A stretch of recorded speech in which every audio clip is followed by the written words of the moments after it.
So we know Lincoln in Lincolnshire. So for those that don't know, of course, famously, Lincoln Green was the colour. Who wore Lincoln Green? Before I post it, who famously wore Lincoln Green? You're all going to know this. You kick yourself. Alison's the first up, yeah. So think Errol Flynn, okay, and that's kind of ridiculously green, clean clothing, because they were the cleanest medieval peasants, weren't they, in history? But yes, yeah, so that was like a famous old Lincoln Green. Robin Hood riding through the... Yeah, you've got it now, Davey and Wendy. So you kind of sing that along, and that's where we are. We're in the city of Lincoln. So without further ado, with no more rubbish on offer, I'm afraid, I'm going to get on with the tour. So thank you, Colin, Gale, and everybody else who's just joined. We're just starting the tour right now. So I'm going to turn us around, and we're by the waterside, which is always a nice place to start, isn't it? We like a bit of a reflection, looking across at the sort of new-ish University of Lincolnshire, which is certainly sort of 21st century addition to the town. And we are a place called Brayford Wharf. So Joanne was here about 40 years ago. Well, in that case, Joanne, all this, if you haven't been since, all this wharf area will have changed dramatically. We're now kind of in an area. No, Sherwood Forest is in kind of Nottingham, which is not so nearby. It was the colour and the cloth. Lincoln Green was a cloth that they wore for their distinctive kind of green outlaw outfits. So it's not far away, Sherwood Forest, but it's a good few miles. It's not really near either. So we're on Brayford Wharf. So when Joanne came 40 years ago, this probably would have been an area very much in transition, sort of post-industrial. It's obviously a working quayside. And so we're going to sort of walk down the side on our kind of way into the town. And obviously we're going to see lots of bars and restaurants and kind of lifestyle-y elements. But if you'd have gone back 100 years ago, this would have been wharfside. Working docklands, inland port, lots of kind of corn, milling and so forth. So green was a camouflage. Of course it was, Alice is on it. So Lincoln's Brayford waterfront, where we are here, is actually England's oldest inland harbour. So Epworth in Lincolnshire, I think that would probably be, I don't know. I know exactly what you're talking about, but that's down near sort of Barton-on-Humber, isn't it? So I would think probably about 30, 40 miles north of here. Epworth, of course, is the Methodist place, isn't it? Epworth Old Rectory and all that, this, that and the other. Lovely place to be. But you're distracting me. Before I've even got started into my flow, you have me off talking about other things. So don't do that. I'm joking. So it's appropriate to kind of start our tour down by the riverside, because the first kind of known settlements of Lincoln start here. Don't distract the master, absolutely. Otherwise, I'll kind of digress, and more than a trifle, I fear. And then where will we be? We'll be here at midnight trying to get through all this. So let's try and stay on Brayford Pool. That's quite all right, John. I'm being light-hearted. So, as I say, across here we have the new university. I think that opened about 2006, 2007. It's kind of in my head. But Brayford Pool is, if you like, which is this area, although much smaller than it used to be, is the oldest settled part. And what we know is that there are kind of Iron Age settlements in this area. And like lots of history, the reason we know this is things were found in the water. So archaeology has told us about this. So the first sort of known settlements here are dating back into the kind of the centuries kind of BC. There's a first documented find very near here is the Witham Shield. We'll come to the Witham Shield at the moment. At first, that's disappointing in modern what, Richard? That's because we're down by the waterside. We're going to walk up the hill into the historic area. So hold your disappointment. I think you might be a little bit more willing to accept its historic core as we kind of walk into town. So the Witham Shield is in the British Museum. Has anybody seen the Witham Shield? Let me bring up an image for you to show you the famous Witham Shield. Beautiful thing. I bet Alison's seen it, I'm sure. So there's the Witham Shield. So do click on that, expand that, have a look at that. So we are in the Iron Age period. Look at the decoration. They're absolutely beautiful. And this shield obviously belonged to a tribal chief. And it was found in this area, in this water, and it dates back to about 300 BC. It's now in the British Museum. So this area where we are here is what originally gives the name to Lincoln. Because the original name for Lincoln was Linden. And Lyn means pool, and Don means at the foot of the hill. So it's the pool at the bottom of the hill. That's how the name to a derivation kind of comes about. And they found timber and pottery in this area dating back all the way back, as I say, to the kind of Iron Age period. And so the Witham Shield was found very, very kind of close to here. So that gives a pretty good sense that, there's been people living in this area for at least 2,500, 3,000 years. Now, that's fairly recent. Obviously, up in York, that's kind of 10,000 years. Up at Scarborough, we're talking 11,000, 12,000 years. So that would make it fairly recent. So chances are, at some point, they'll find something that gets back further. But at this stage, you can only ever say, this is what we've found, is evidence of settlement kind of from this period. Hello, Linda. So consequently, give us that kind of last scan, we're going to start walking towards the kind of historic core. But I just thought it was nice to kind of start down here, and it's nice to have an establishing narrative and think that this modern iteration, as I say, this is an area like so much of kind of Britain that's kind of been regenerated. It's found a secondary purpose in leisure, in lifestyle, in the bars and cafes. So what were formerly wharfside areas and industrial areas are now places where people come and choose to kind of spend their time in kind of leisure pursuits. So, he's kind of found a secondary purpose. And of course, with the university behind us, so I'll just kind of scan around so you can get an idea of this waterfront. Obviously, a lot of footfall from the students, a lot of kind of young people here. So it's got a really nice young vibe as I've been walking the streets in the last kind of hour or two, just in signal checking and working out the routes and everything. Thank you, Leslie.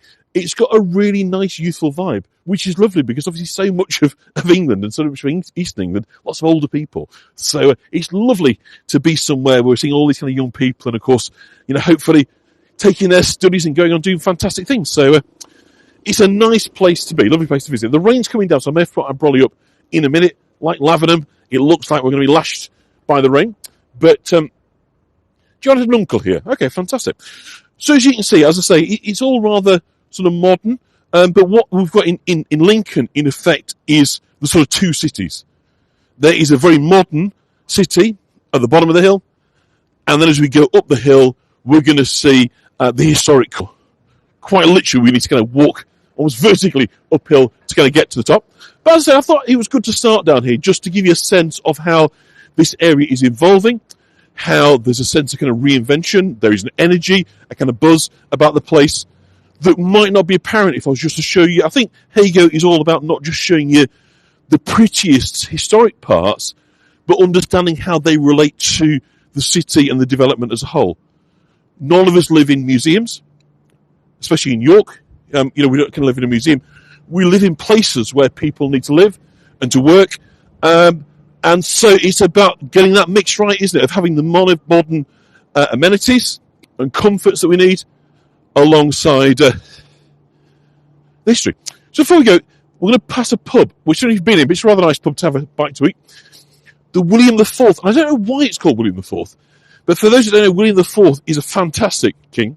He was the king just before Queen Victoria, but he wasn't Queen Victoria's dad. He was her uncle.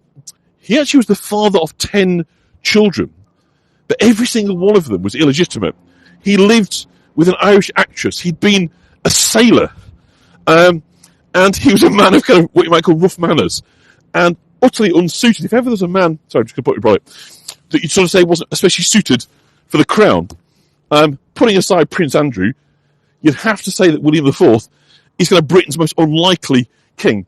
But not sure you'd say. So when he died, none of his children were considered to be fit to take the throne. So consequently, his niece Victoria, and of course she then became, up until our recent late Queen Elizabeth II, she was the longest serving kind of monarch, because obviously he had a very short reign from 1830 to 1837. But he was an absolute tartar.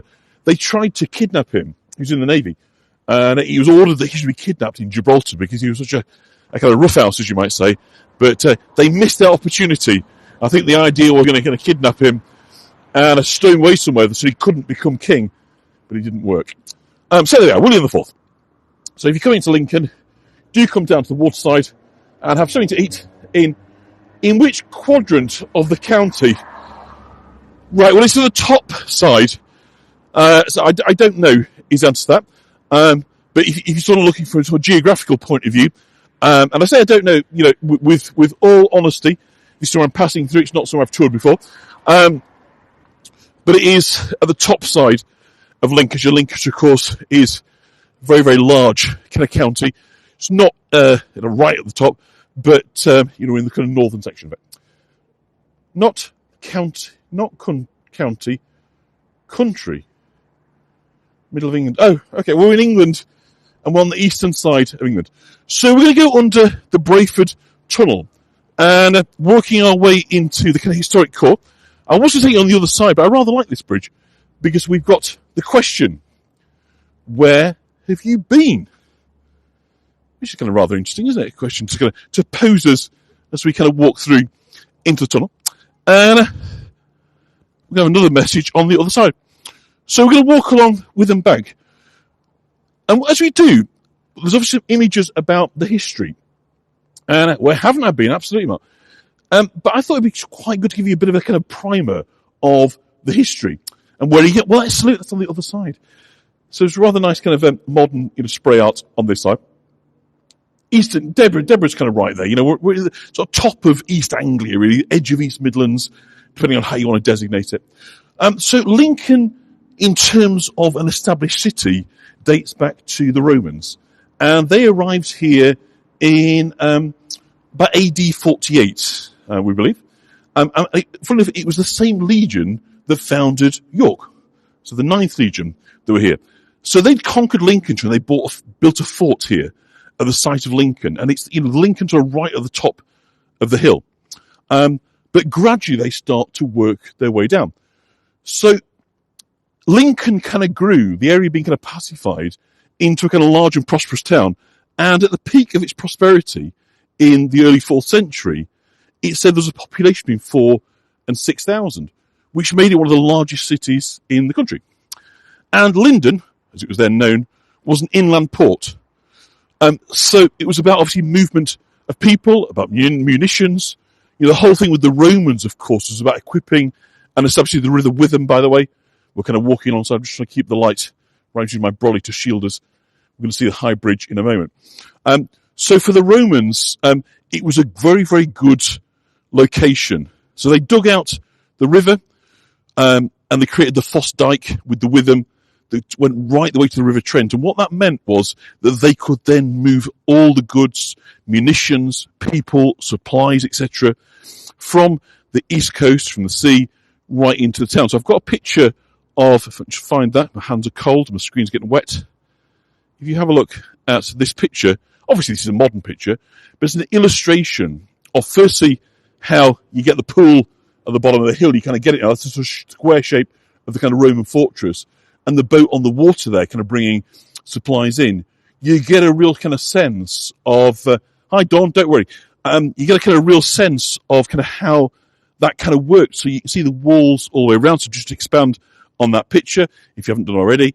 So you can see the Roman fortress. So they start at the top of the hill, and over time, as the area is pacified, the settling, and they want more of the home comforts, they expand kind of down. So it's pretty impressive, isn't it? And they kind of, so the River Witham we're looking at, Joanne. So this is the River Witham that you're looking at with High Bridge right in front of us. So let me just get a drink of water. And so I say, there's a kind of similar parallel story with York in a number of areas, both Romans and Vikings, insofar as that the 9th Legion were here at Lincoln. And then with a civil war breaking out in the north with the Brigantes tribe, they were called upon to go to York to kind of help sort out this squabble between the two rival factions. And in fact, they realized that York was a kind of preferable site. And so York overtook Lincoln and became, if you like, the principal colony of Northern England, the capital of the north. So again, those lights are just slightly kind of throwing me. I'll just move my brolly to that side. Hopefully that will work better for you. So we're looking then at High Bridge. And I wanted to bring us down the other side, which is the wonderfully named Glory Hole. When you come and see on the other side, you'll see that this is very, very rare. What we've got is a building right across a bridge. And there's hardly any of these left anywhere now. So consequently, what we've kind of got is it dates to originally, I think, 1175. And then you're looking at kind of 13th century construction. So can you see in this, it's not especially well lit this side, but when I bring you on the other side, you'll get a sense of completely what I'm talking about. This is how all bridges used to be.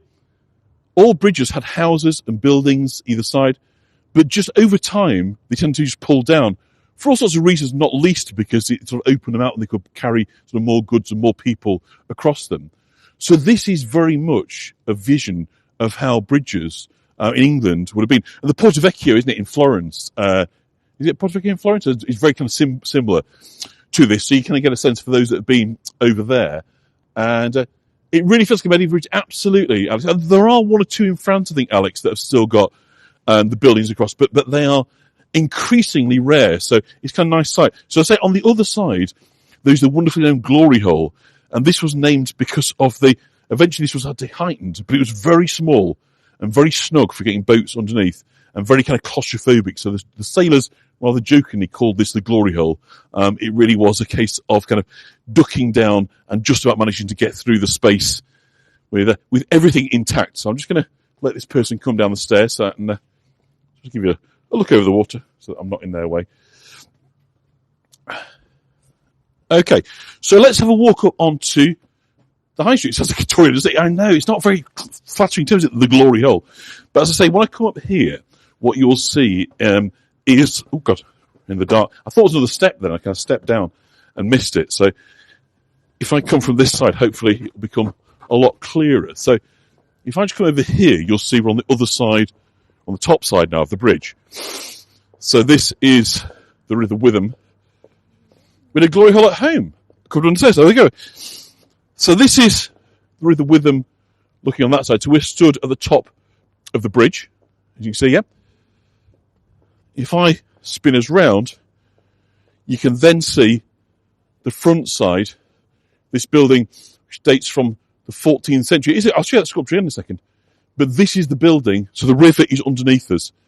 So this is what doesn't look like it for a bridge from here, but we're over the bridge. The water is below us. So in effect, on this side, the bridge is obscure. But as you've seen the other side of this. So it's clever, huh? It's neat. So I'll just turn you around so you can get another sight of that sculpture. Let me give you a bit of zoom, because it's obviously very modern on this side. We're about to start walking into more of the historical core, but it's kind of neat, huh? I rather like that. So hopefully we're about to keep going. This weather isn't the nicest, it has to be said. But so as I say, we are starting off here with a Roman city, but then, of course, as in York, they up and leave at the beginning of the 5th century. It's abandoned, it becomes an Anglo-Saxon settlement, and subsequently the Vikings take it. It becomes a major Viking settlement, again because of its kind of strategic importance. It's got a location, we'll talk about it a little bit when we talk about the William the Conqueror. But the area's wealth came from wool and the ability to kind of trade and move goods up and down the river through the Brayford Pool. So the Vikings kind of built up as best they could and kind of re-established the walls of the city. Thank you, Pauline. And so the name Brayford, by the way, comes from the 10th century. During that period, it was occupied by the Vikings. It was their name for the pool. And they call it Brightford, which means where the river's broad and fordable. So in other words, where you can make that crossing. But at that time, Lincoln boasted the 4th busiest waterfront in the country. So Lincoln has kind of, thank you, Eva, it's kind of really changed. Now it's kind of quaint, so small, it's a university here, but it's a rather cute, small, historic town. But its history is that of a bustling metropolis, a Roman fort, a very substantial kind of Viking settlement. So, thank you, Sue. There's huge amounts of history. The sculpture arrived in 2000 in the Millennium Arch. Oh, thank you, Louisa. Thank you for clarifying that. And there is a collection, for those that want to go, it's actually called The Collection. If you want to go and look at the Viking artifacts, I heartily recommend, if you get the opportunity, do come to Lincoln. But one caveat, and it is a big caveat, is I'd probably get the electric bus unless you are very mobile, because it is pretty torturous getting to stop. So we're on the bottom of the high street, and obviously we're in the kind of commercial area. I'll just try and get rid of that lamppost that's getting in the way of the picture. But we are looking at what they call the Guildhall and the Stone Bow. So the Stone Bow is originally a Viking name, and what it actually means, of course, is literally a stone arch. We've got a Stone Bow here in York. Not here in York, we've got one in York as well. And the Guildhall above is where the council meets. So this is where Lincoln City Council meet. And isn't it funky? It provides a kind of passageway into the heart of the city. Type of stone is limestone is used here, so very, very similar stone to York. So if you come up, as we come up closer, you see the pale stone. So what's interesting about here is we've got the two angels, or the two protectors, rather, of... if you've got a healthy one there, how hilly it is, well, you're going to see very, very shortly. Hope you like hills. We've got the two protectors of Lincoln up here on the Guildhall. We've obviously got the crest of the city in the middle. We've got Mary, the Virgin Mary, Mother of Christ, on one side.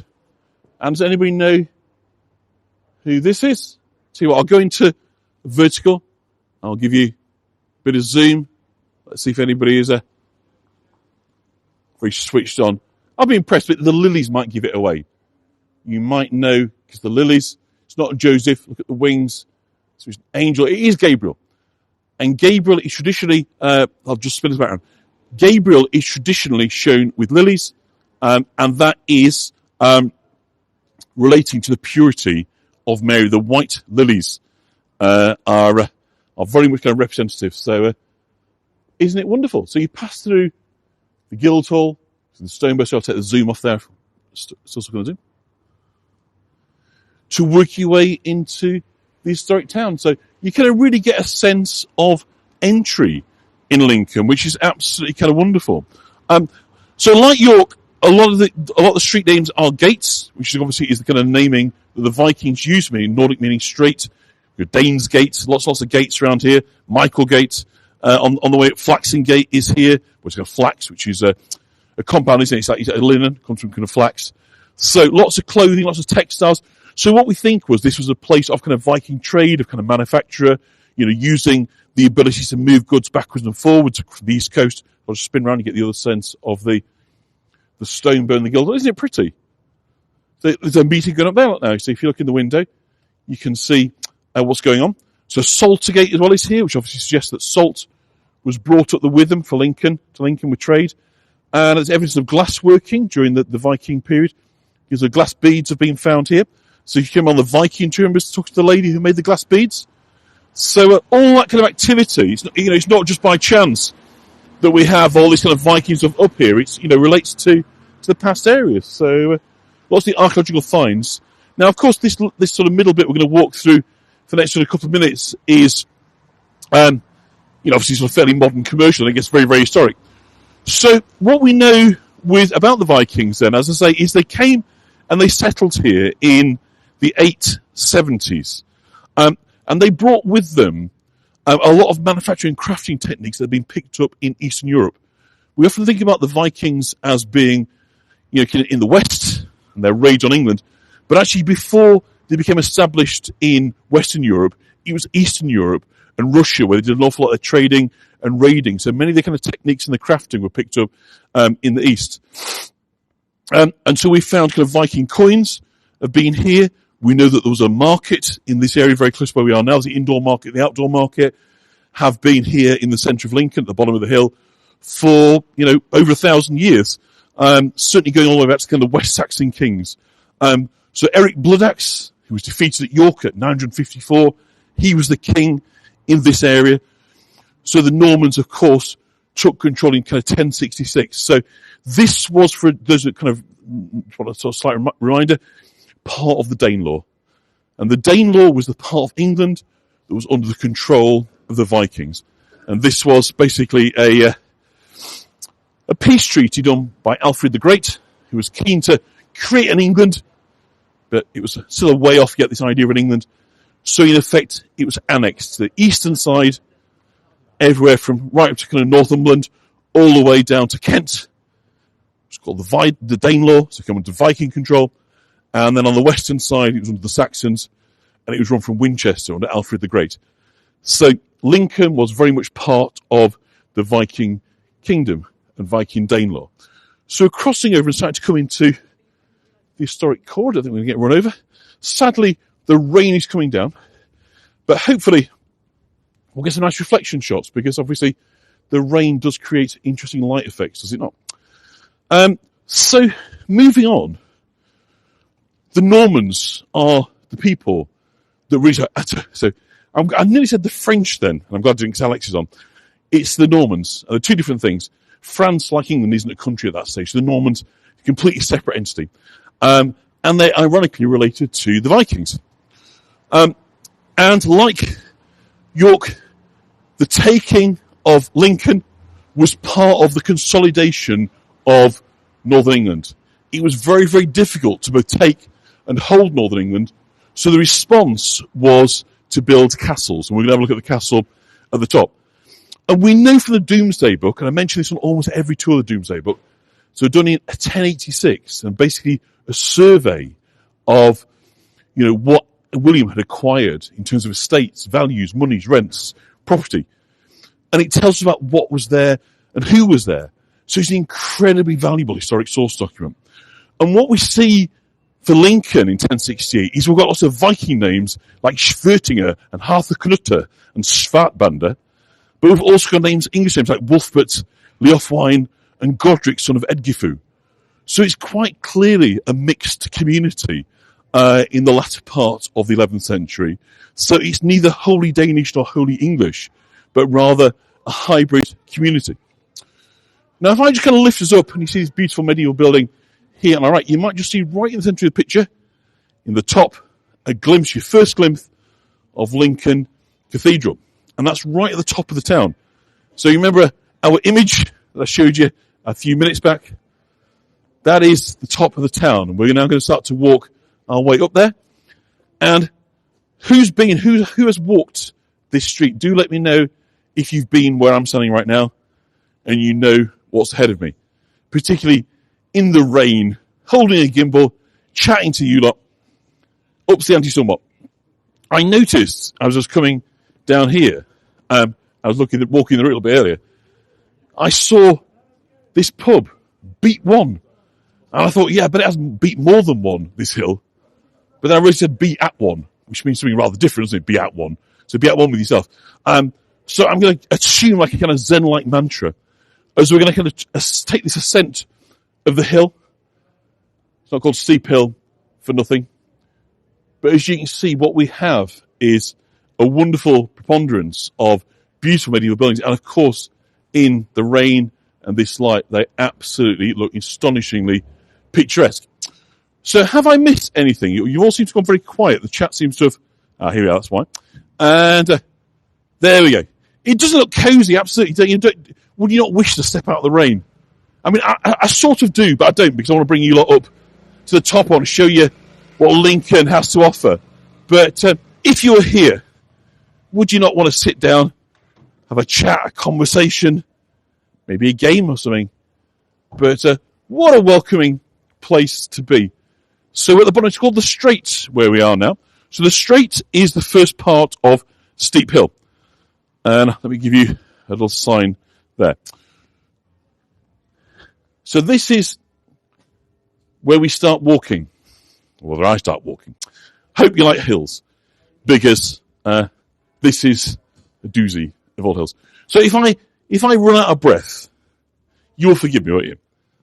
I tried to do my kind of Rocky-like routine, but I forgot, and I went out and made a sausage sandwich and chips earlier.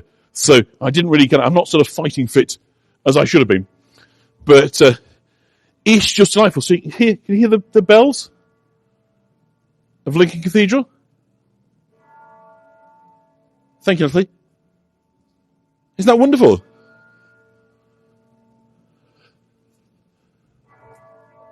I'm sure be quiet so you can hear it.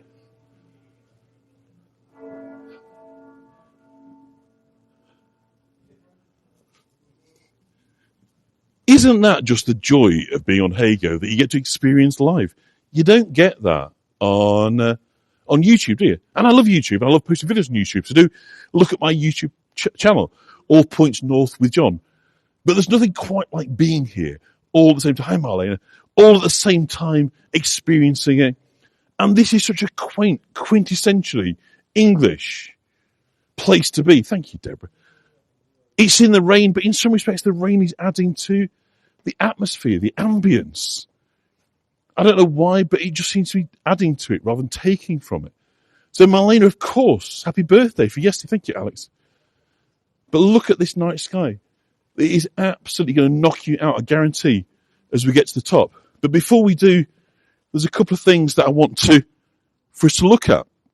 Lots of lights, but no people like it. Yep, I completely agree. So let me just find, I've got some notes written down. So I'm not going to lie, I didn't memorize it all. It's the first time I've been.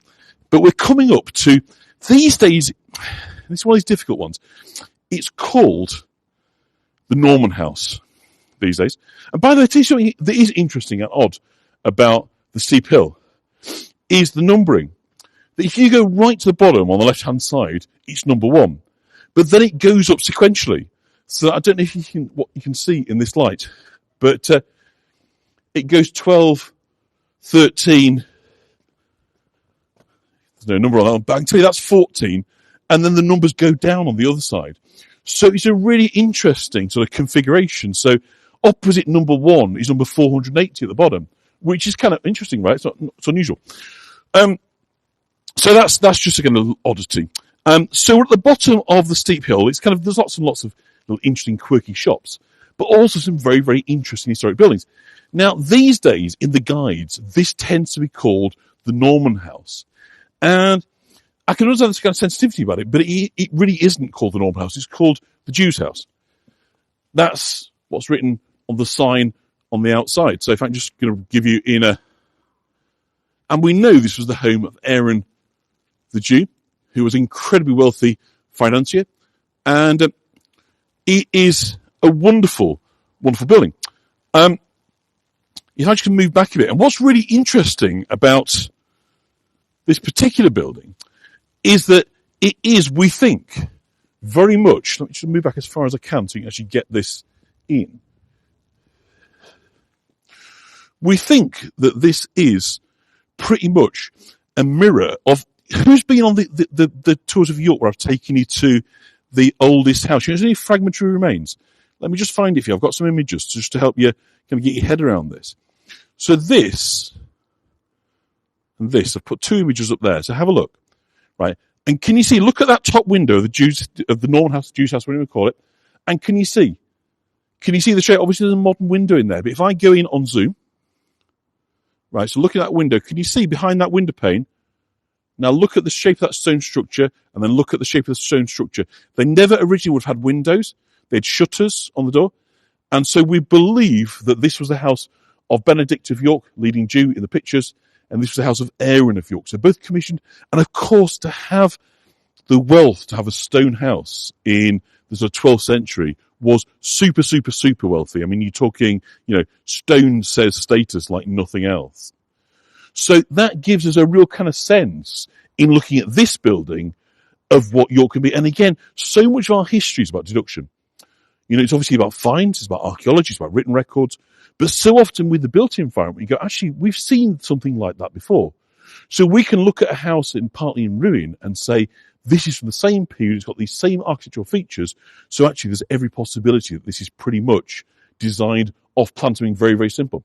Did they pay tax on windows and glass? Not at that stage, Alice. I mean, that's something that came in later on, predominantly in the 17th and 18th centuries.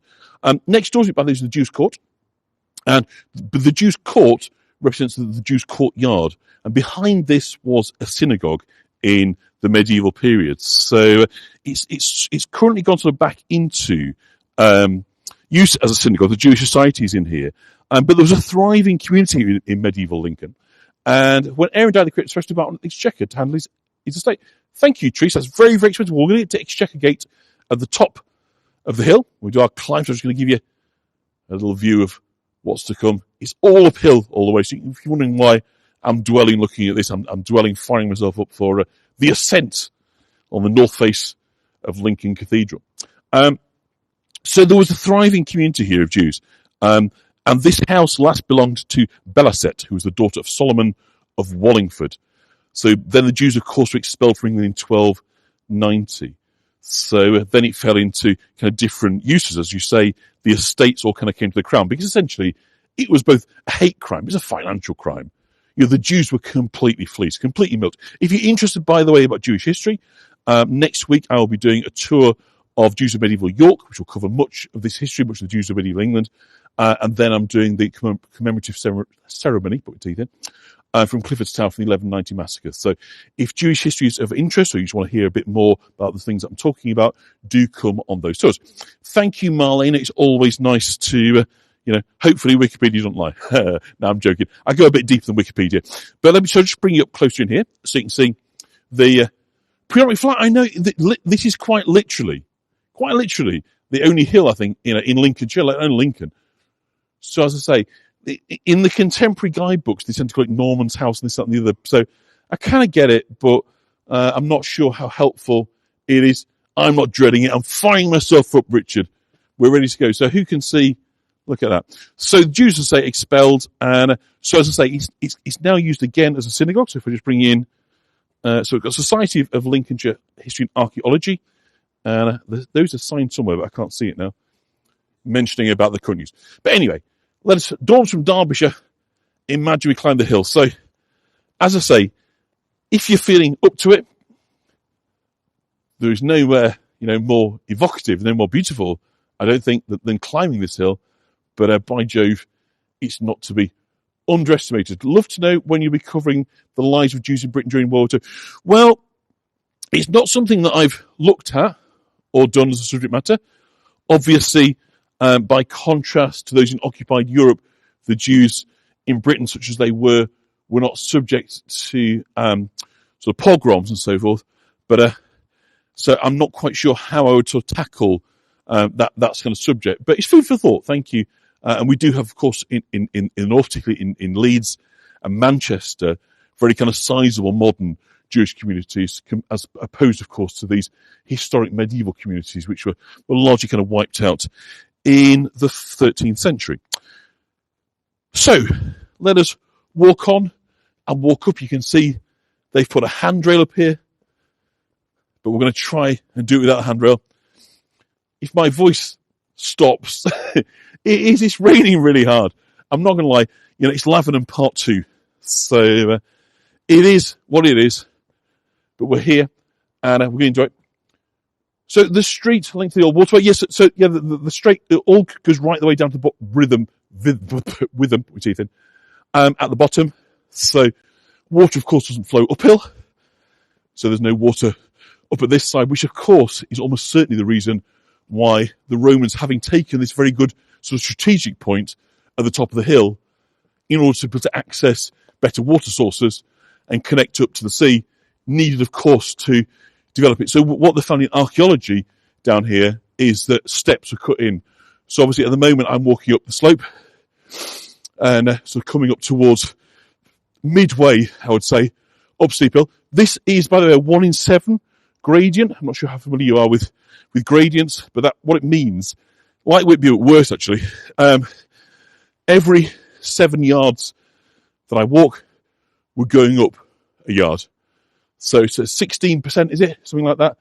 It is one of the highest high streets in Britain in terms of kind of gradient. I think it's the 4th highest of all, as you can see.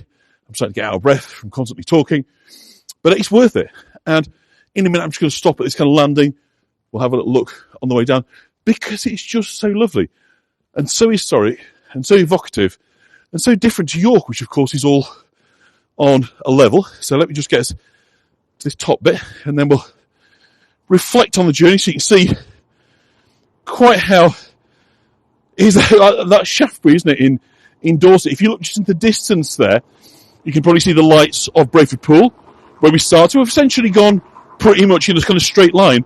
And so if we go back to our image that we had of the Roman fortress on the hillside, you can kind of see now that we're sat very, very near.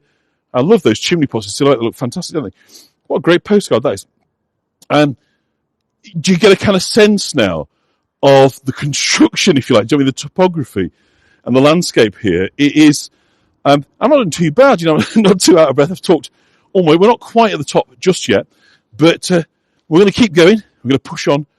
But isn't it magical? I mean, that's the thing. This isn't just a case of, it's a big effort. It's how beautiful is it? The lamps in the snow, I mean, absolutely, it is to die for. Be in no doubt. This is super cute. If you're looking, let's a bit of swirl there again. I'll try and kill that light with my brolly, so we get a nice framing of the shot. Not easy. Kind of glare. That's quite nice. How's that? Well, we're not in a rush, are we? I don't have to do it in one. It's not a jog. I am 53, in my defence. So I don't claim to be an athlete. It's all about stamina, isn't it? It's about keeping going when others would quit. So we keep going, we keep chatting, we keep talking, and we keep heading up the steep hill. So the coming down here in the daytime is kind of delightful because obviously it's kind of charming individual shops interspersed, of course, between these wonderful historic buildings. And just a young chap, absolutely. I'm only 53, so I've got time to grow out of it. That's what I say. That's what I think, anyway.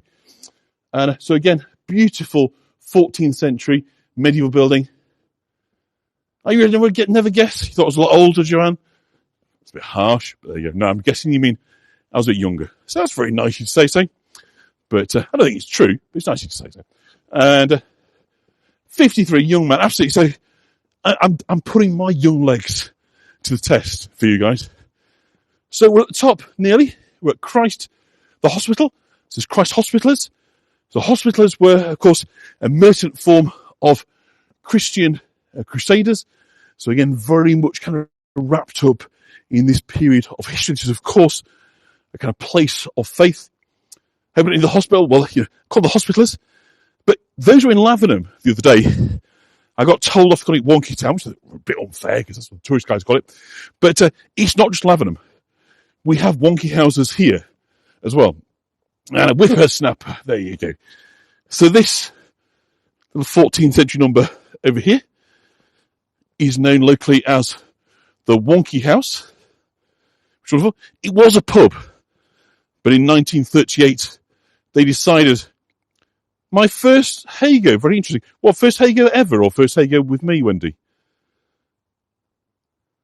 Wendy, if it's your first Hago, just give me a thumbs up to answer that. If it's your first Hago with me, give me a love. Not literally, like a heart or something, so I understand. Ever. Fantastic. Wendy W., everybody just take a minute to say hello to Wendy W., to welcome her to this fab community of ours that none of us own, but we're all part of. Look at those lights now. So Wendy, you love it. Sorry if you had a life before. Get ready to just kind of chuck that in the bin. This is what you do from now on. And so on Michaelgate. So of course, Gate, the Viking. Michael, of course, the religious. St. Michael. And St. Michael, we're told, aren't we, is the man that's waiting for us. Judgment Day. St. Michael with his scales. We get our souls weighed against our sins. And if our souls weigh less than our sins, down below we go, down bottom of the hill. But if they're lighter, our sins, it's off to heaven we go. So there we go, that's St. Michael. So coming up right now to the top of Steep Hill, we've almost made it into the kind of cathedral quarter. So we're coming up into the area of the Norman Castle. Unfortunately, the part of the kind of castle I was hoping to show you is covered in scaffolding, but no worries. We can still get some lovely kind of shots. So, of course, what the Romans had seen, William the Conqueror was an absolute expert in strategy. He saw as well. And if I just bring up a map, just before we get up to the top, have a look. So Lincoln is in the middle, left-hand side. Sorry, the eastern side.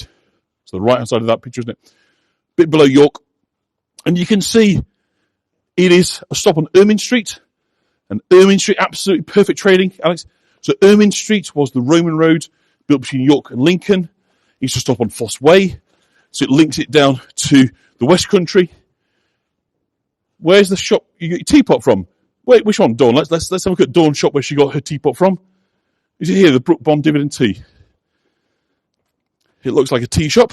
So let's take that down Remember? So yeah, when you click on the images, and we use images, don't use too many, but just to illustrate a point. Sometimes it's worthwhile just to be able to have a bit of additional kind of reference matter. So that enables you just to have a look. And so if you look at where Lincoln is, you'll see it makes it accessible to the River Trent, to the North Sea.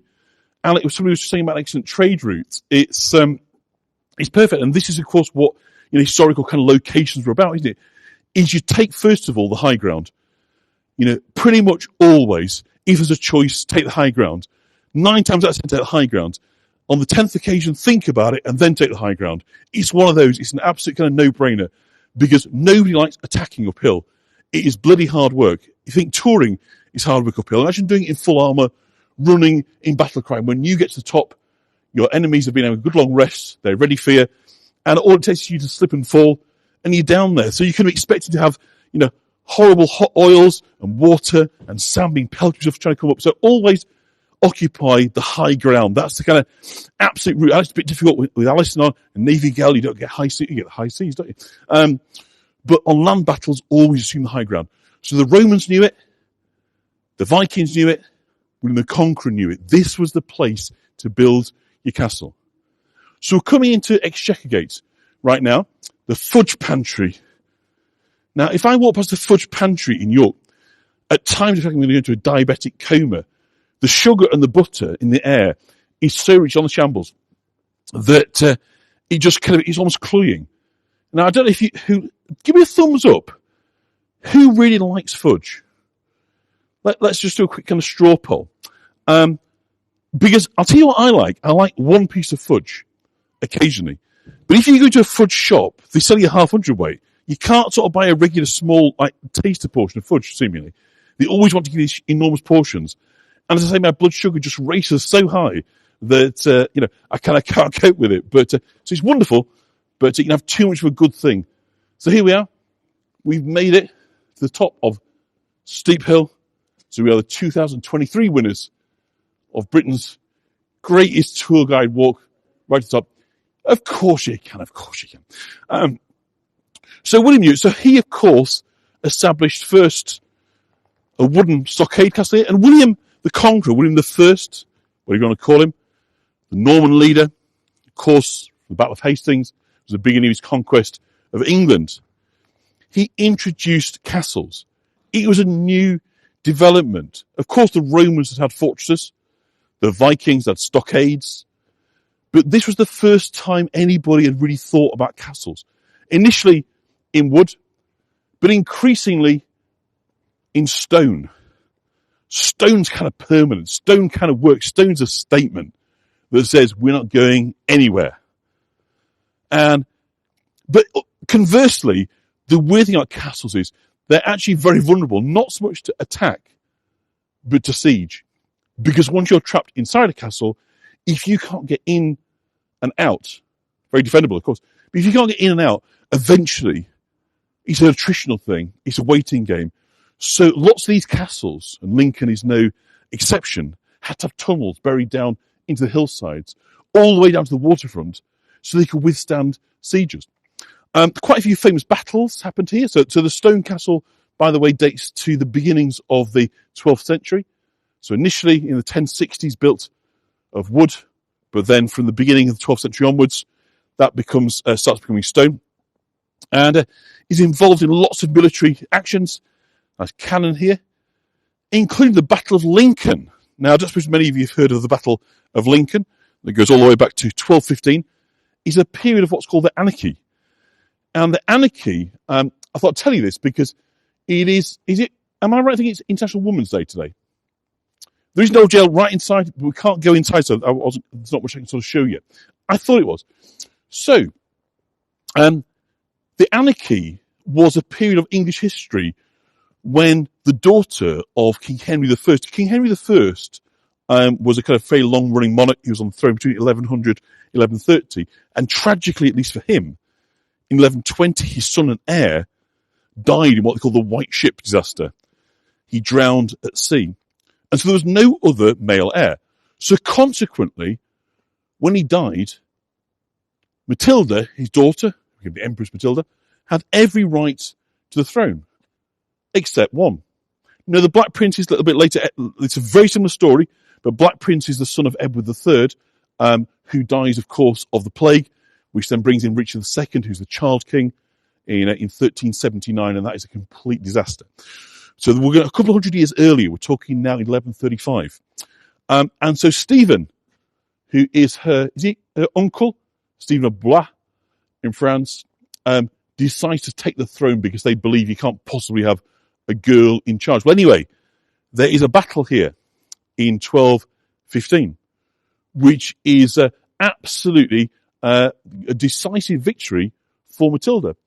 And so Stephen is taken prisoner. She, in effect, becomes the regent, but is never coronated. So Matilda should have been the first Queen of England. As you'll know, that didn't happen for a few more centuries. We're into Mary and, of course, her older sister Elizabeth before we get female monarchs becoming the norm. But Matilda, by right, should have been the monarch. So it seems appropriate to me, here we are in Lincoln on International Women's Day, to recognise that what's missing from our history is Queen Matilda.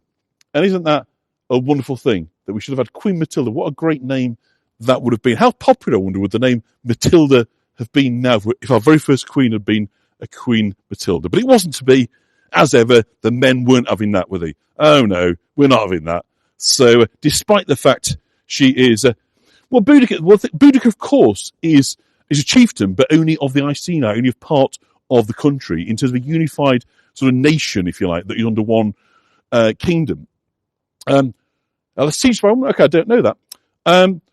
So consequently, as I say, Queen Matilda never actually came to pass, but she should have done, because the Second Battle of Lincoln, which happened about a year later, it's also part of the Magna Carta troubles, and there is a copy of the Magna Carta held here in the cathedral. I'll talk about that in a minute. Basically, Stephen got the upper hand all over again. So Queen Matilda was never a thing, but there should have been. And so I think on International Women's Day, we're going to give a shout out to Queen Matilda that never was. So isn't this a beautiful spot? Held that castle for decades in their own right. Absolutely. So it's what's called the Anarchy. And so Stephen is on the throne between 1135 and 1154, I believe. And it is a period of English civil war. If you've read the Cadfael books, now who's the author of Cadfael? I can't think for a moment. Is it Ellis, something or other? Somebody will know. You're a well-read lot. But anyway, Brother Cadfael, they are written mostly through that period of the Anarchy. Ellis Peters, thank you very much, Judith. There's always somebody knowledgeable here. So the Brother Cadfael, he is a monk. Is he at Shrewsbury? I forget. I haven't read one of those for a long, long time. And so Cadfael...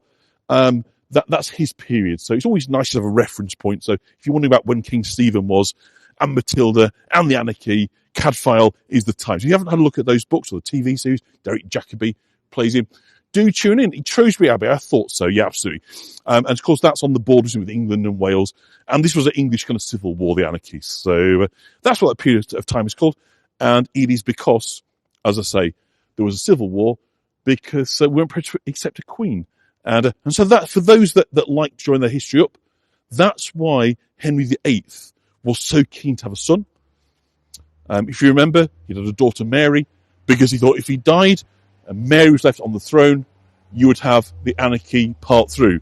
And of course, as a result of that, you would then see the Tudors denied the throne, and it would pass over to their deadly rivals in the House of York, the Plantagenets. So consequently, that's why.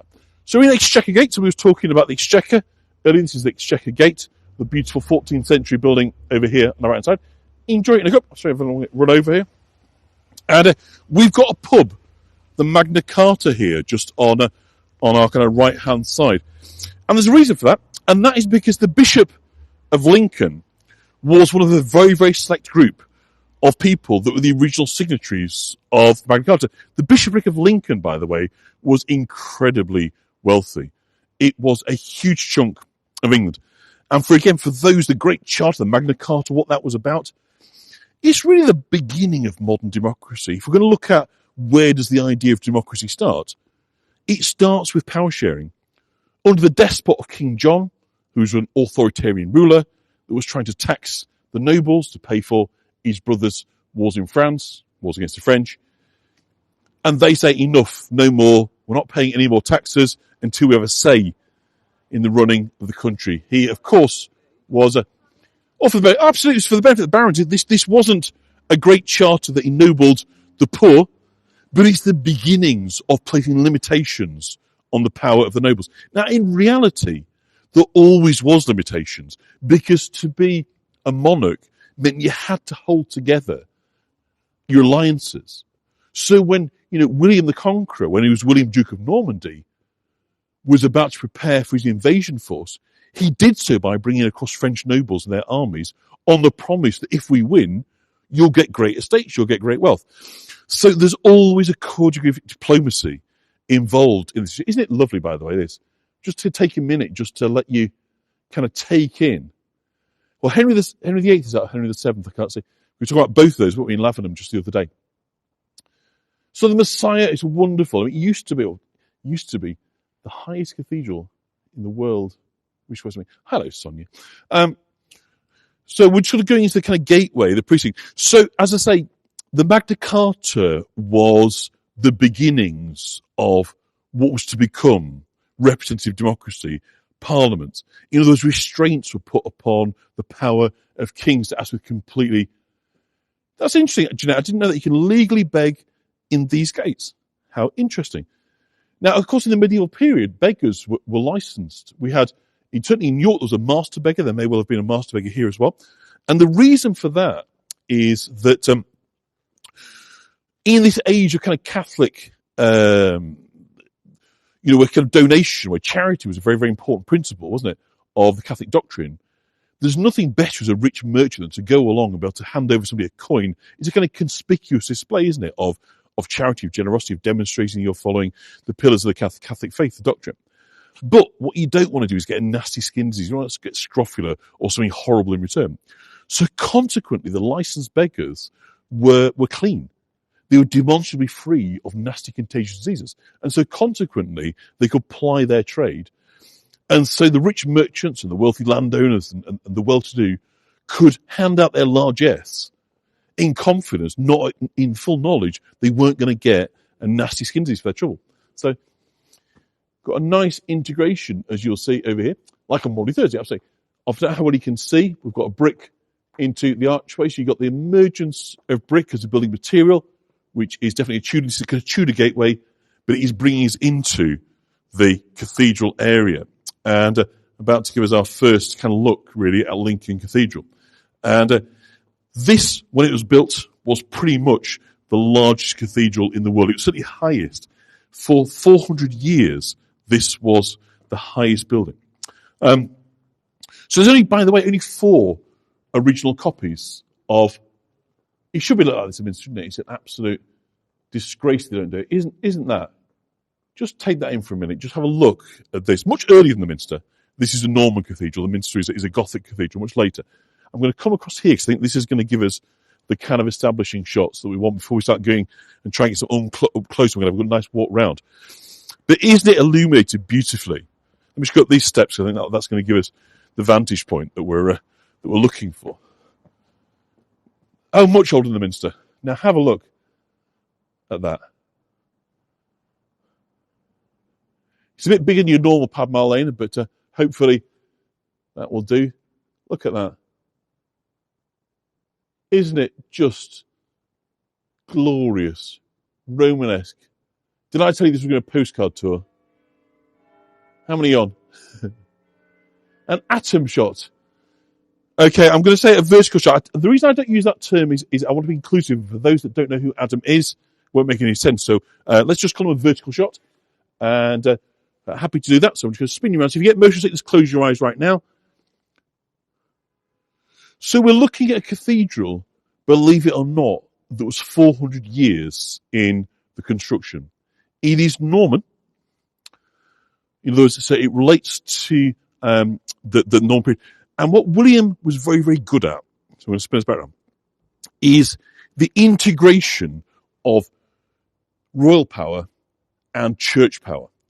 Because basically, if you integrate the two, if it appears that you've got the king and the church saying the same thing, it makes it very, very hard to resist. So in other words, if rebellion can be made to seem as blasphemy or treason, you've got a really kind of powerful way. You've kind of got them by the beliefs as well as by your ordinances and by power structures. So William was very, very keen to integrate church power with kingly power, with civil power. And so he put his mates in.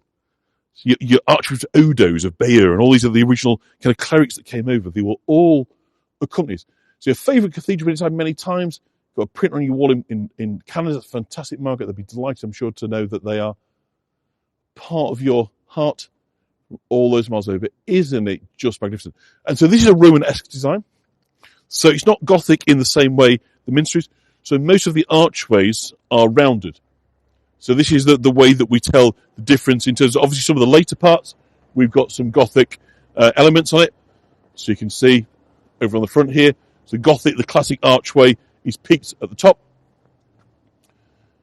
But the main fundamental structures, thank you, Jeanette, is arches. And of course, it's repeating arches. So this gives it away. This is the classic Romanesque. So Romanesque means Norman because they were utilising and repeating Norman sort of designs. But isn't it magnificent? That triple archway in the middle, I think, is just quite something. And I can only sort of tell you what it's like to stand here. You just feel utterly, utterly minuscule and tiny. I sort of can't even begin to kind of explain. But what we do know is that the bishopric was established here very, very early on. This is one of the first bishoprics in England that was established by William. So he's very, very keen to institute this as a place. It's Lincoln Cathedral, but it's got another name, which I've got written down somewhere. And I'm glad you asked me that. And now I haven't got it to hand. So hopefully I'll kind of remember that in a minute. But I do apologise. This is the first time I've done a tour of Lincoln. So I'm just going to give you a sense. This is the archway that we came through. You can see there from the top the wonderful kind of lights. And we've got this wonderful kind of cathedral cloister, a really kind of peaceful sort of place. But of course, the main event is this cathedral. And let's have a walk sort of all the way around. So Alice, Lincoln Cathedral, Minster, Church Blessed, that's what I was trying to think of. The Church of the Blessed Virgin. I knew it was something along those lines, but I couldn't quite remember. So he says it's always difficult when you do it the kind of first time. And I've got some notes, but you can't always find them. And unfortunately, my screen is wet. And what that means is it's not easy to kind of flick along and find things. So isn't this just so peaceful? I'm the only person here, right? There's only 149 of us here. I'll tell you, that's what the number is on my screen. I don't know what the number is on your screen. But what I mean is, there's only us, right? So there's literally nobody. 202, is it? Okay. Look. Let me just give you a 360. There is nobody else here apart from us. We're all alone. We've got the cathedral to ourselves. It was packed on Millennium, New Year's Eve. Well, it ain't packed now. We have the place completely to ourselves. Should we declare it? Should we declare the new Republic of Hago is here? On your screen's the current. Yeah, I think I've got the current on my screen and you've got the cumulative on yours. So that would be why. But I just can't take my eyes off it. It is just absolutely stunning. Absolutely stunning.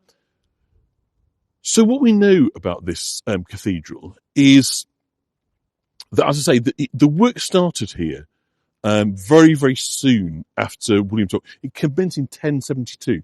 So William didn't really secure the north until 1069. And if you remember from other tours, talk about this quite a lot, it is the harrowing of the north. So the first thing he does when he's trying to take control of the north is he builds his castles, so he's not going to let go, but thereafter he then burns it all to the ground.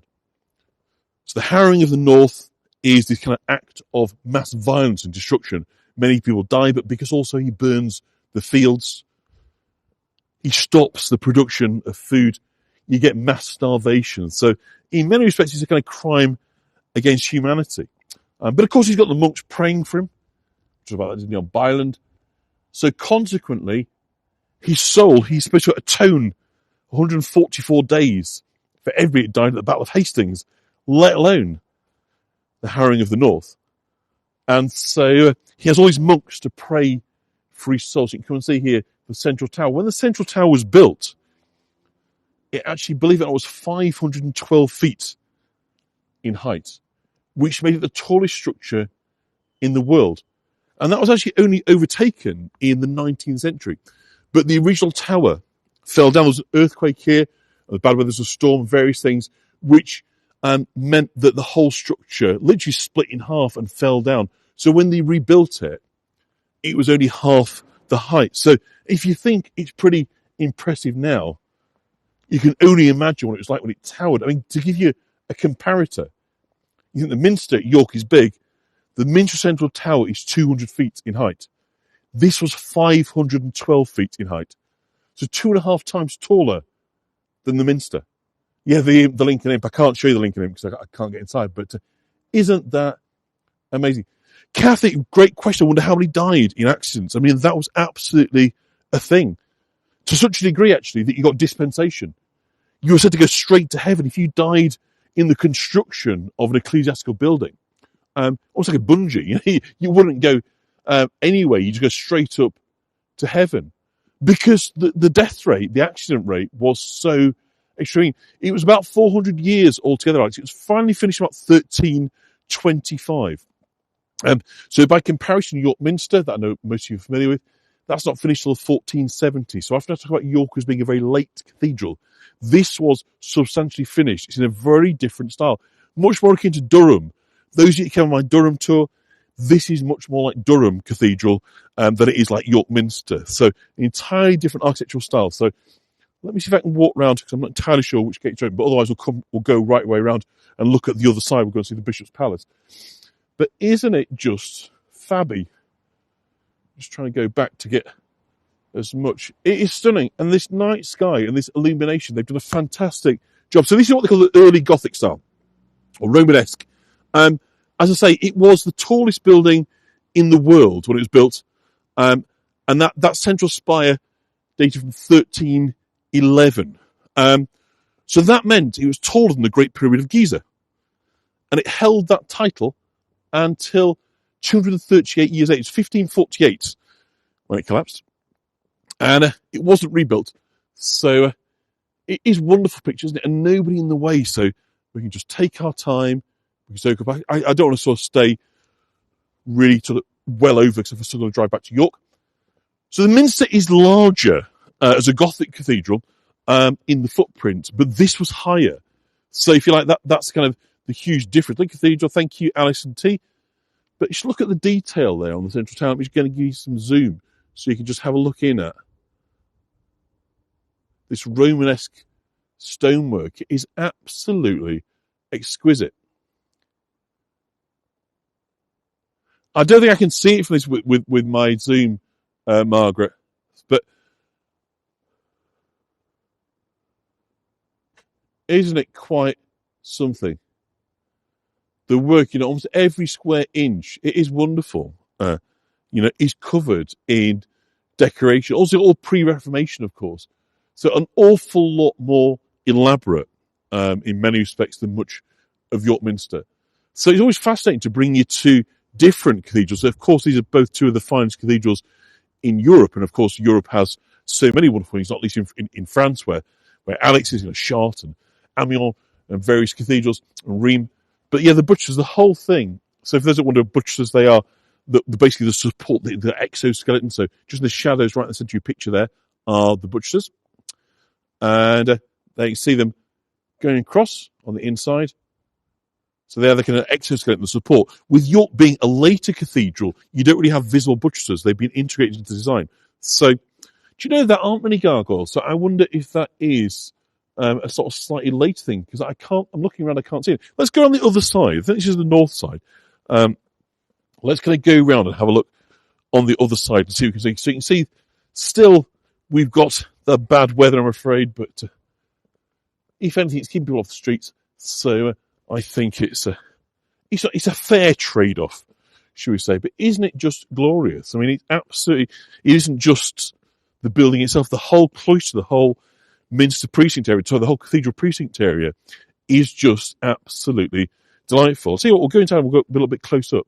So I'll try and give you, because now we're here, and I've got a long drive home, but another 5-10 minutes won't make any difference. The rain, it does, doesn't it? But I think the illuminations have done a fantastic job, haven't they? You know, hats off to the people that are in control of the estate of Lincoln Cathedral. You have done a sterling job in illuminating it so beautifully. So we couldn't like the choir screen there. York Kings portrayed. Thank you, Alan. That's lovely. Rain plus lighting, gorgeous. Of course, yeah, you should get that sort of slight flicker. It is clean, isn't it? I mean, and that again is something that is obviously a kind of delight. People are sort of often pleased when they come to this country is the respect with which our ancient monuments are held.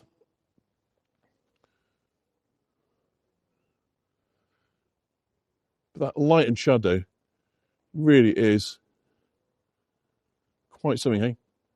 Oh, absolutely, Marlene. They still hold services. Yeah, Marlene is saying they hold services. Yep, absolutely. This is first and foremost is a place of Christian fellowship. All the cathedrals of England, to my knowledge, are all still active hubs for the Anglican faith. Obviously, originally would have been built as Catholic churches, so it's important to recognise that they've shifted in that respect. But they are all places where you can take communion, attend evensong, and of course these places. Yes, of course there would have been statues and alcoves, and under Edward VI, the son that Henry finally got, under Jane Seymour. Great question. Thank you for bringing that up, whoever that was. And who was that? Dawn. Yes, yeah, absolutely right, Dawn. And Alice is right. It's all painted. So that after the Reformation, it was ordered that churches were whitewashed. So our idea of English church being grey, austere, plain, is a post-Reformation. The Reformation isn't a single event. It's an ongoing, gradual process that is accelerated hugely under Edward VI, who is the son of Henry VIII, comes to the throne when he's a 9-year-old boy. So he's very much under the thrall of a cabal of very, very militant Protestant bishops and clerics. And they kind of really set about ramming home the Reformation. So it's under them that iconography is banned. The veneration of saints is completely kind of frowned upon. So the statues are taken down. The murals are kind of painted over. And what then becomes what we think of the English kind of church aesthetic, at least from the Anglican point of view, that's kind of emerges. Now, isn't it wonderful? Look at how the rain and the sleet is being highlighted by the floodlights. It's sleet. It's halfway in between, Chris. So consequently, I'm not going to lie, my hands are very cold indeed. So a bit like Lavenham, I'm getting to the stage where my hands aren't going to work soon. I do want to get in the car. But equally, I don't want to deprive you of being here. He's just going all over. Thank you, Alex. Cold hands, warm heart. But they obviously do need to work on the steering wheel. So we'll just walk around the remainder of the cathedral before I sign off for now. Isn't it though romantic? Isn't it just beautiful? The Rosebery Greeting, yeah, absolutely. I mean, thankfully I'm not too far from the A1 here. So as I say, it was the largest structure. Bishop Remigius was the first bishop of Lincoln. And he moved the episcopal seat here somewhere between 1072 and 1092. So that's how long he's been a bishop of Lincoln. And the bishopric of Lincoln, the episcopal see, were the richest in England. Oh, here are some more bells, listen.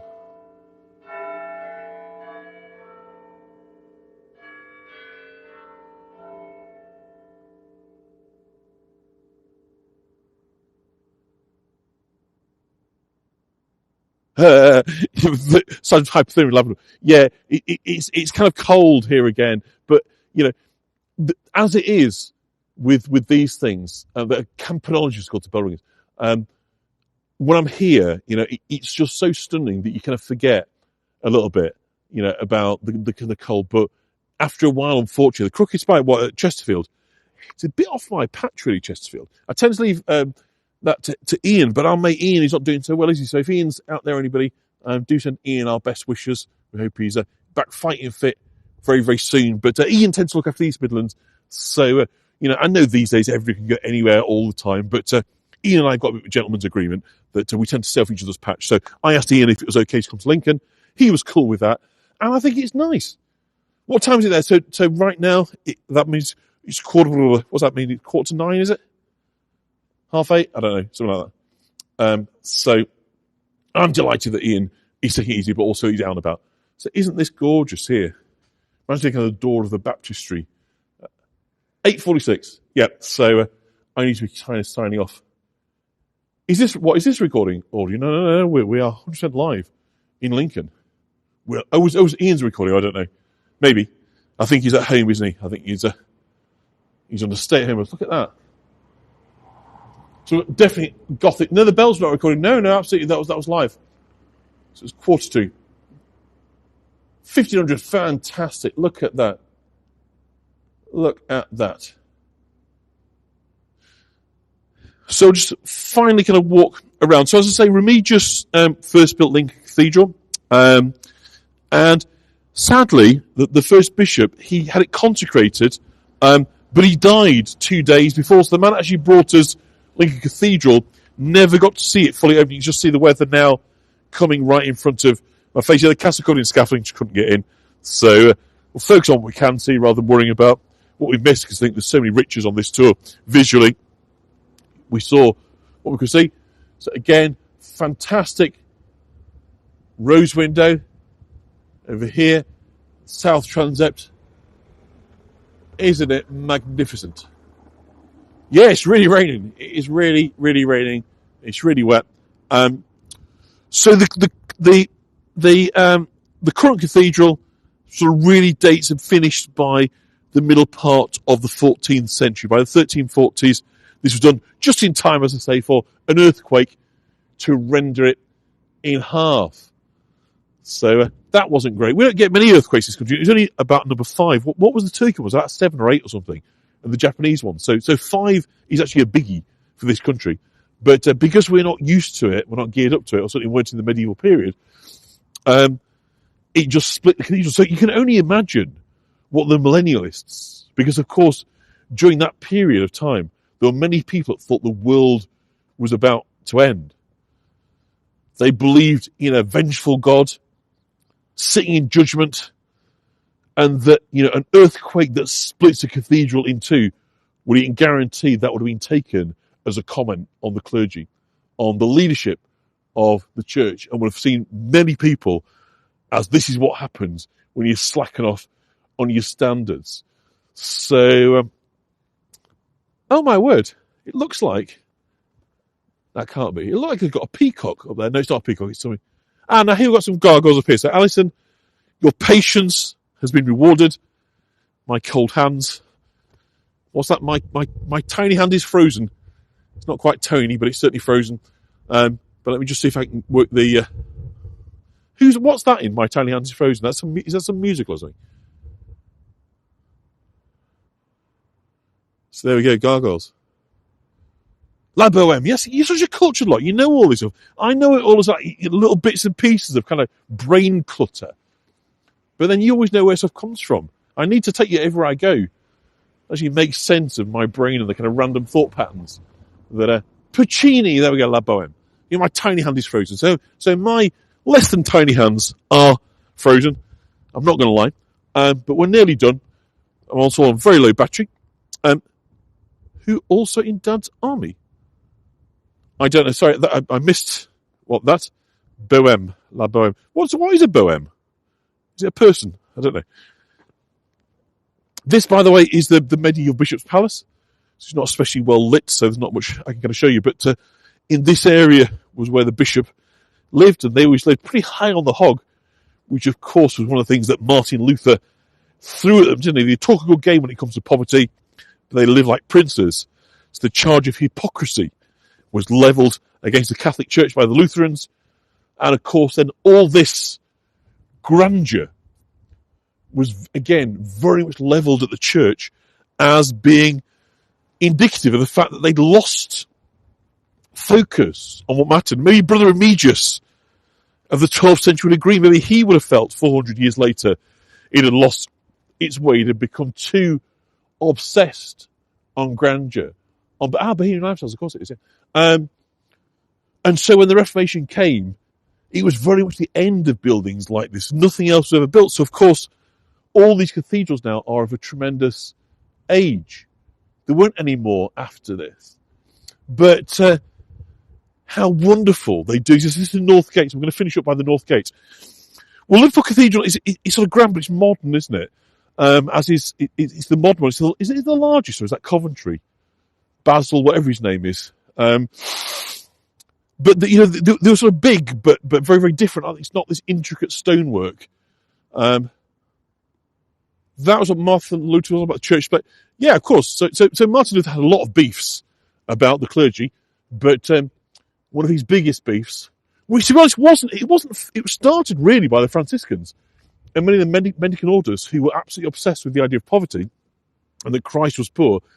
They didn't like the fact that the church had all this wealth. So consequently, selling indulgences, yes, so interventions, people saying prayers on behalf of the dead. You know, if you want to pick fault with the medieval Catholic Church, it's not that difficult. I'm not here to pick faith, and I'm not here to criticise the Catholic faith. You know, and I know that many only are observant in that faith. So, but you know, we need to recognise. I think the church had lost its way during that period, but massive but. As losing your way goes, it's not a bad way, is it? You know, if it results in all this. So it is amazing. It is beautiful. It's Lincoln. I hope you'll come. This, what we called the Lincoln Green, didn't it? We're here by the North Gate, the edge of, the kind of perimeter edge of Cathedral Precinct. I've gone a bit over time. As I say, my hands are more than frozen now. So with your indulgence, I'm going to call it a day. I think you've had your money's worth.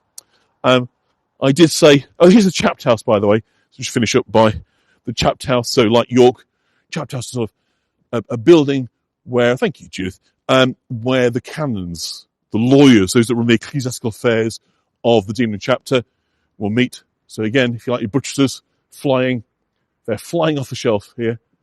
It is fantastic. I'm glad you enjoyed it, Jane. I'm glad that you could be with me here in Lincoln for my particular brand of historic flavoured rubbish. My phone is telling me I've got less than 10% and to hit the road, warm my hands up. And so with less than 10% to go, I'm going to give you...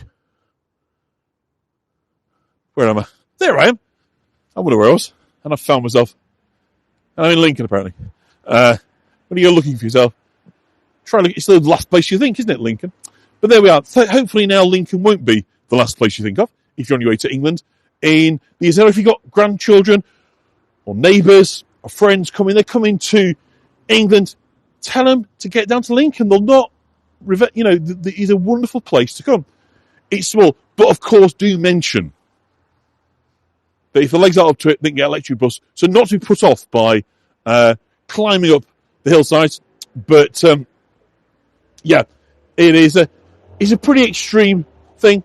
So thank you, Dorothy. Thank everybody who has left a contribution. It is valued. It'll pay for my petrol, get me a coffee on the way home, and I'm on my way home now to go and see the boy who's not had me for 2 nights. So Humphrey will be very, very excited. So thank you, everybody who's joined me. I'll give you one last view of Lincoln Cathedral, and I'm going to wave you goodbye. So thank you, everybody from Lincoln. Good night. Yeah, it was lovely to see you. So thank you, everybody. Give Humphrey a tickle, absolutely. And I'll see you all very, very soon. So thank you, everybody from Lincoln, and good night.